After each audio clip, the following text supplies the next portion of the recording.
Hey everybody, I'm back. We're continuing on with the Hyundai 2.0, even though all the naysayers say, why are you doing that? Why are you doing that? I no longer have answers to why. I only have answers to the hows and what are we going to do about it? Because why can be ad infinitum, right? I mean, you'll have your neighbor saying, in your ear saying you're making a bad financial decision. Why are you doing that? How come you don't get a Chevy 5.3? Why don't you do that? Why not a 2.0? This is a front wheel drive. Well, that's why, because it's a hard project, right? It's hard to get a front wheel drive motor out like this. Of course it was, yes. Well, that's why I did it. I did not have an A-frame or a gantry. I pulled it out from the top. I had to make sure all of these parts on this side, on the crankshaft side, on the pulley side, were off in order to have room to slide it over this way and then pull it up. And that's fine. I was willing to do it. So don't be afraid to take on these kind of projects, guys. I mean, yeah, it's a 2.0. It's a Hyundai. It's crap to a lot of people, but it's also a gas saver. It gets 36 miles to the gallon when it's running right. I mean, I don't want to spend $4,000 on a remanufactured because I want to learn how to do it. So, and I want to do it. I want to learn how to do it. And a guy at the machine shop, when I came across a lot of the issues I had, and I was kind of low key complaining about it, like I was like, oh my gosh, I can't believe, oh man, and he's like, it makes you want to do it again, doesn't it? Sounds like my neighbor, right? But in a nice way, right? It makes you want to do it again. In other words, you never want to do a Hyundai 2.0 again. That's terrible. I don't know. Just don't do that. I mean, guys, just do it. Just fix it, rebuild it. There were only 2 guys in my mechanics class that raised their hand when the teacher said, "Do any of you want to learn how to rebuild motors? Really? Because you're going to be pulling them out and you're going to be replacing them. That's all you need to know." Only 2 other guys raised their hands in class that wanted to learn how to rebuild a motor or transmission, and they were from Mexico, and so they don't have that philosophy here of planned obsolescence and remove and replace. My uncle hates remove and replace, and I don't like it either. So, okay, so what did I discover? Well, this is why I need a woman in my life, guys.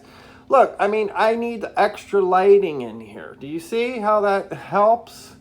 And I had nobody in here to help me with lighting. It would be nice to have a nice woman to help me with lighting.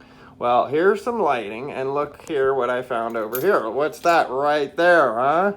Well, it's a little bit raised, right? It's a little bit raised. What could that be? You can catch your fingernail on it.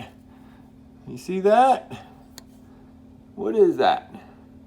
Well, the piston, it overheated this motor, right? This is cylinder 2. It overheated. This was the worst cylinder out of all of them. I thought I really had an out-of-round condition. It's possible. However, I wasn't using a dial bore gauge. I'm not using a dial bore gauge. I'm using a telescopic gauge and I was using a digital micrometer. Guys, do not use a digital micrometer for this. Do not, unless you're just looking for precision, that's fine. But you're not going to get real accurate readings on a digital micrometer. You're just not. Use the manual one. I went out and got a 3 to 4 inch manual micrometer, and I'm getting better at it. It's a lot funner to use too. It's more fun to do it with a manual micrometer. So I did my telescopic gauge, and if I had lighting in here, guys, I wouldn't be, cattywampus. So I made sure I had some good lighting, and then took some readings, and I think I came out, and I'm getting better at it. And this is what I came up with. So I don't think we're really that out of round. We're not so out of round.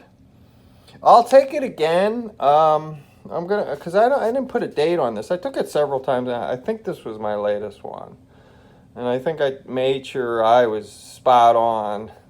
So that does not look out of round. But what's hanging my piston up is that right here. What do you think that is? Well, where's that piston at? That number 2 piston right here. Well, where is it? On that side. You see that? You see that? That was the non-thrust side. Right? It goes in like that because top of the arrows there, the dot. So it went in like that. And that scuffed it up. Well, I think that's some aluminum transfer there. So I need to put some muriatic acid on there, probably. I can't hone this yet. I don't want to ruin my stones on my hone. I got a 220 grit flex hone, a real cheap one, 3-inch. I probably should have, I don't know. I should have got a ridge hone, I think. I should have got the rigid, the hone that's more rigid. Guys, if you do that, it's better. If you have an out around condition, I don't know how much it'll help. Some machine shops are, you know, I don't know. Machine shops say you really can't do much even with a rigid hone, but it would make my life easier. I have a flex hone, the cheap one. It should work as long as my out around and I don't have much out around or taper, which I don't think is the case. I think when I did my last readings, I think we're okay. So I'm gonna try. I do need to get rid of this though first before I put that flex hone in there, or I may break up my stones. It's not real bad, I don't think, but still, I don't want to take a chance on that ruining my hone, and then the stones coming apart, and then I have a worse problem with if it gouges up my cylinder. So I'm going to use that muriatic acid, try to get, I think that's aluminum transfer, and we'll go from there. So I'm not going to go to the machine shop. I opted out. The machine shop recommended I continue on with standard pistons. My piston to bore ratio, piston to cylinder ratio is real tight with the standard pistons I got, which was 81.97 in diameter on the skirt. And man, I cannot get a feeler gauge in here. My smallest one is 1.5 thousandths. So it will not go in there, guys. It will not go in between. I'll try to expand it out a little more with the flex hone. Maybe I can get it to maybe 0.5 thousandths. Maybe that'll open it up good enough. These clearances on ProMitchell.com, the piston to bore clearance is supposed to be between 0.8 of a thousandth, which is real tight. Even the guys at the machine shop were like, "Ooh, if you run it that tight, you're gonna have problems with, you're gonna have to change your oil like every 2,000 miles." They were saying so.